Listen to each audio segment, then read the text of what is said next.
Hi friends, welcome back to our channel. ఈ వీడియోలో ఈరోజు అన్ని న్యూస్ పేపర్లో వచ్చిన ఎడ్యుకేషన్ అప్డేట్స్తో పాటు చాలా ఇంపార్టెంట్ కరెంట్ అఫైర్స్ గురించి అయితే తెలుసుకుందాం. ఈ వీడియోను స్కిప్ చేయకుండా చూసి లైక్ అయితే చేయండి. ప్రతిరోజు దగ్గరికి 6 to 8 న్యూస్ పేపర్స్ అయితే చదివి మీకు ఇన్ఫర్మేషన్ అందించడం జరుగుతుంది. ఈ వీడియో మీకు నచ్చినట్లయితేనే లైక్ చేసి సబ్స్క్రైబ్ అయితే చేసుకోండి.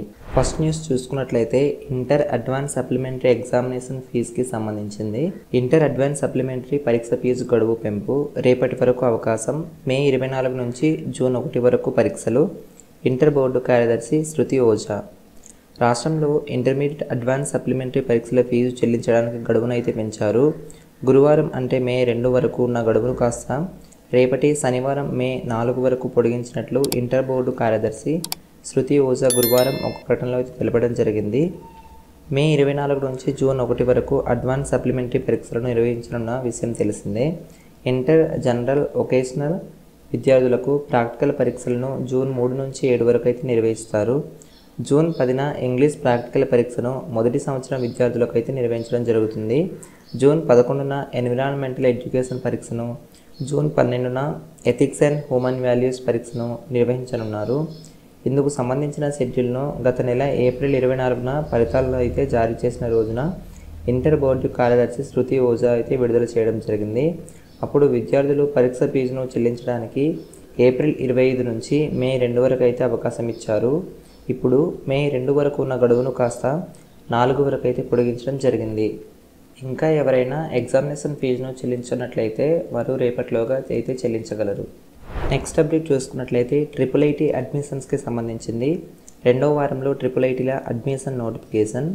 రాజీవ్ గాంధీ వైజ్ఞానిక సాంకేతిక విశ్వవిద్యాలయం పరిధిలోని నూజివీడు, ఇడుపులపాయ, ఒంగోలు, శ్రీకాకుళం IIITలోను 2024-25 విద్యా సంవత్సరానికి అడ్మిషన్ నోటిఫికేషన్ను ఈ నెల 2వ వారంలో అయితే విడుదల చేసేందుకు యూనివర్సిటీ అధికారులు అయితే కసరత్తు చేస్తున్నారు.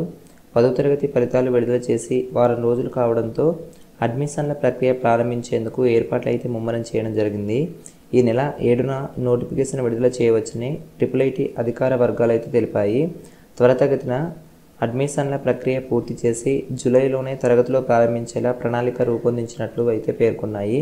ప్రతి క్యాంపస్లో EWS కోటాతో కలిపి 1100 చొప్పున 4400 సీట్లు అయితే ఉండడం జరుగుతుంది. నెక్స్ట్ అప్డేట్ చూసుకున్నట్లయితే తెలంగాణ స్టేట్కి సంబంధించింది. 27న నిర్వహించనున్న టెట్ పరీక్ష వాయిదా వేయండి.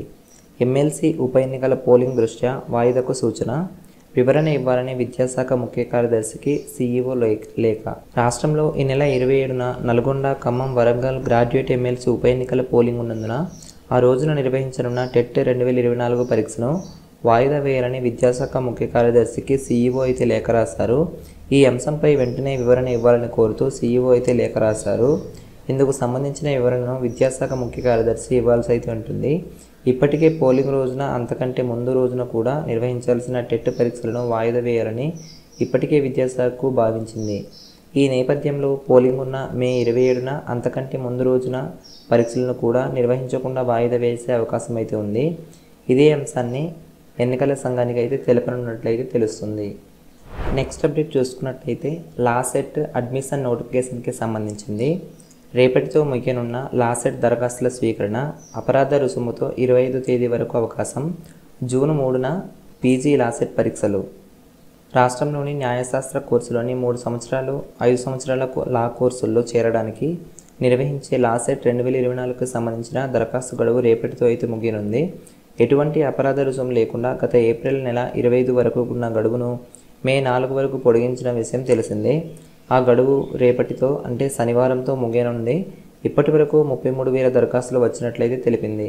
లాసెట్ నోటిఫికేషన్ను ఫిబ్రవరి 28న జారీ చేయగా మార్చి 1 నుంచి ఏప్రిల్ 15 వరకు ఎగ్జామ్షన్ ఫీజు లేకుండా దరఖాస్తులను మొదటి విడతలో ఆన్లైన్లో అయితే స్వీకరించారు. ఆ తర్వాత గడువును ఏప్రిల్ 25 వరకు, మరోసారి ఎగ్జామ్షన్ ఫీజు లేకుండా దరఖాస్తులను మే 4 వరకు ఆన్లైన్లో అయితే స్వీకరించడానికి గడువునైతే పెంచడం జరిగింది. అపరాధ రుసుముతో అంటే ఎగ్జామ్షన్ ఫీజు లేకుండా ఈ నెల 25 వరకు దరఖాస్తులు అయితే స్వీకరించనున్నారు. 3 సంవత్సరాల లాసెట్ పరీక్షను జూన్ 3న ఉదయం 10:30 గంటల నుంచి మధ్యాహ్నం 12 గంటల వరకు, PG లాసెట్ 5 సంవత్సరాల లా కోర్సుల్లో ప్రవేశాల కోసం జూన్ 3న మధ్యాహ్నం 2:30 నుంచి సాయంత్రం 4 గంటల వరకు అయితే ఎగ్జామ్స్ అయితే నిర్వహించనున్నారు. నెక్స్ట్ అప్డేట్ చూసుకున్నట్లయితే పిహెచ్డి కోర్సుల్లో ప్రవేశంకి సంబంధించిన ఎంట్రన్స్ టెస్ట్కి సంబంధించింది. ఏపీ ఆర్సెట్కు తొలి రోజు 85% హాజరు. ప్రశ్నపత్రం కోడ్ విడుదల చేసిన ఎస్వియు విసి శ్రీకాంత్ రెడ్డి. రాష్ట్రంలోని యూనివర్సిటీలో పిహెచ్డి కోర్సులో ప్రవేశం కొరకు నిర్వహించే ఏపీఆర్ సెట్ 2023-24 పరీక్షలు గురువారం అయితే ప్రారంభమయ్యాయి. ఈ నెల 5వ తేదీ వరకు కొనసాగనున్న పరీక్షలకు మొదటి రోజు 85% మంది అభ్యర్థులు అయితే హాజరయ్యారు.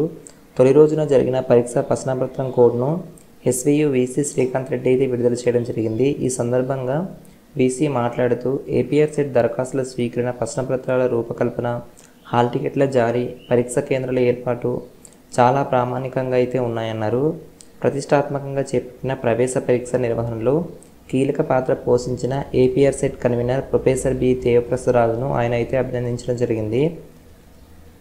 నెక్స్ట్ అప్డేట్ చూసుకున్నట్లయితే ఏపీ స్టేట్ ఎలక్షన్స్కి సంబంధించింది 7-9 తేదీల్లో హోమ్ ఓటింగ్. కృష్ణా జిల్లాలో మొదలైన హోమ్ ఓటింగ్. తొలి ఓటును వినియోగించుకున్న గుడ్లవల్లేరు వృద్ధురాలు.